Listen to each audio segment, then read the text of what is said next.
réalité, la tournée se poursuit. L'Afrique, les terroristes sont en train de perdre beaucoup d'hommes. Beaucoup d'hommes. Et à ce rythme jusque-là, ils essaient de compenser cette perte par un recrutement rapide. Est-ce qu'ils pourront tenir sur la durée? La réponse est non. Et s'ils ne peuvent pas compenser les pertes, c'est là que vous constatez la sortie ratée de Christophe Gomard, qui dit si jamais l'Afrique de l'Ouest est déstabilisée, c'est l'avenir de l'Europe qui est menacé. En réalité, ce n'est pas ça. Longtemps, ils ont livré une guerre par procuration contre les pays de l'AES. Parce que pour eux, il ne faut pas perdre l'Afrique. L'Afrique regorge plus de 30% des ressources minérales du monde. Parce que j'ai vu qu'ils ont envoyé certains jeunes intellectuels peut-être sur des plateaux. L'Afrique n'est pas aussi riche qu'on le pense. J'ai dit, mais qui vous a formé, qui vous dit ça, qui vous rencontre des bobards? Les impérialistes le savent. Si leurs pays sont développés avant l'esclavage, avant de découvrir l'Afrique, l'Occident n'était pas développé. L'Égypte était plus développée que l'Occident, que les pays européens et autres. Ah oui, vous pouvez aller vérifier. Quand on construisait des pyramides en Égypte, et c'était nous.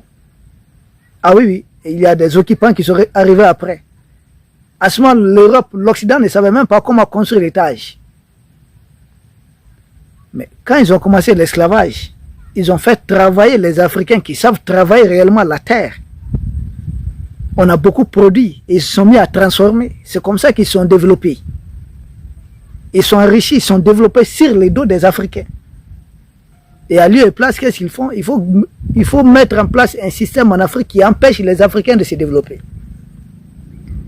Les terreaux qui ont été utilisés longtemps dans ces cadres par les impérialistes sont en train de perdre beaucoup d'hommes. Et entre eux, ça commence à faire beaucoup de bruit quand même. Parce qu'il y a de plus en plus de trahisons. Ils sont en train de livrer les jeunes à l'abattoir. Parce qu'ils n'ont pas les moyens de nous affronter à armes face à face, ils ne peuvent pas. Jusque-là, c'est des tactiques de guérilla. Or là, nous sommes en train de mettre fin à ces tactiques de guérilla. Non seulement nous avons renforcé nos positions militaires, des quantités fortifiées, presque imprenables. Ensuite, là où ils se cachaient dans les forêts, c'est déclaré des zones d'intérêt militaire. On vous voit dans la forêt, vous êtes neutralisés.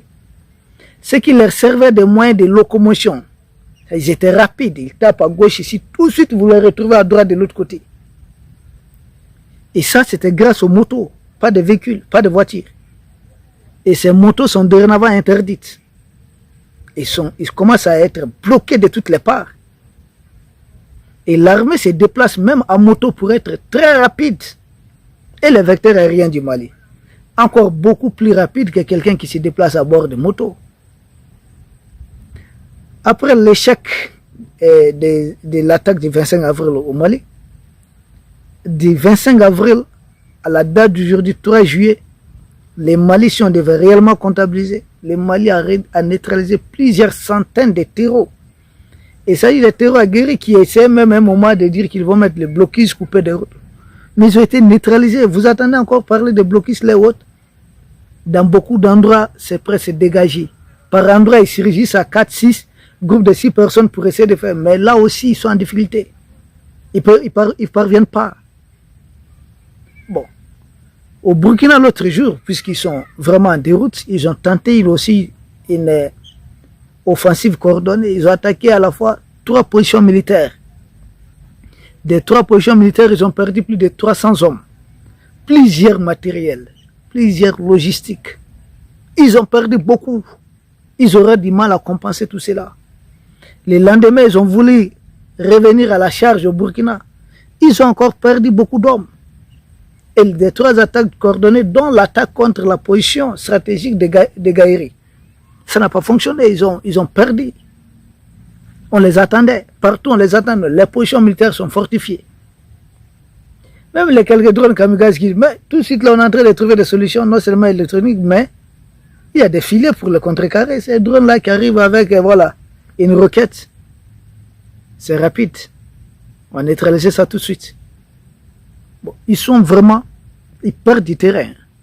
Ils perdent du terrain. Et ils ont, au niveau de la localité de Tourodi au Niger, ils ont tenté hier une attaque. Et là encore, ils ont perdu 41 hommes tout d'un coup. Parce que la position militaire en question ciblée était fortifiée. C'est que la jeune française ne comprend pas. Quand elle était là, nos positions étaient moins fortifiées, on était tellement exposés. Mais depuis son départ là, mais nous avons pris les choses en main. Donc au Niger aussi, ils ont tenté quelque chose. Ils ont perdu 41 hommes. Ça n'a pas suffi.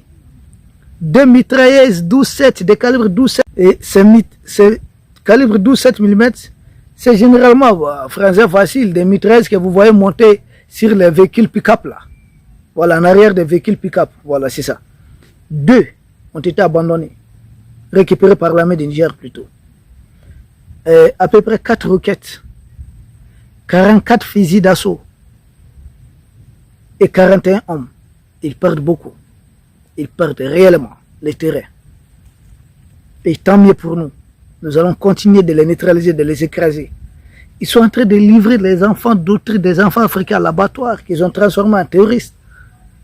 Pourquoi à l'abattoir? Parce que face à notre armée, ils n'ont pas, c'est-à-dire ils ne peuvent pas. Attaque du 25 août là, c'est dit à des trahisons même qui étaient internes. Vous avez vu le communiqué du procureur près du tribunal militaire de Bamako, que nous saluons au passage. Des militaires en fonction qui ont été impliqués. Si ce n'est pas ça, la 5e colonne, les chevals de Troie, si ce n'est pas ça, ils ne peuvent rien. Mais c'est l'Africain qui ose trahir son frère africain pour le livrer au Woubi Macron.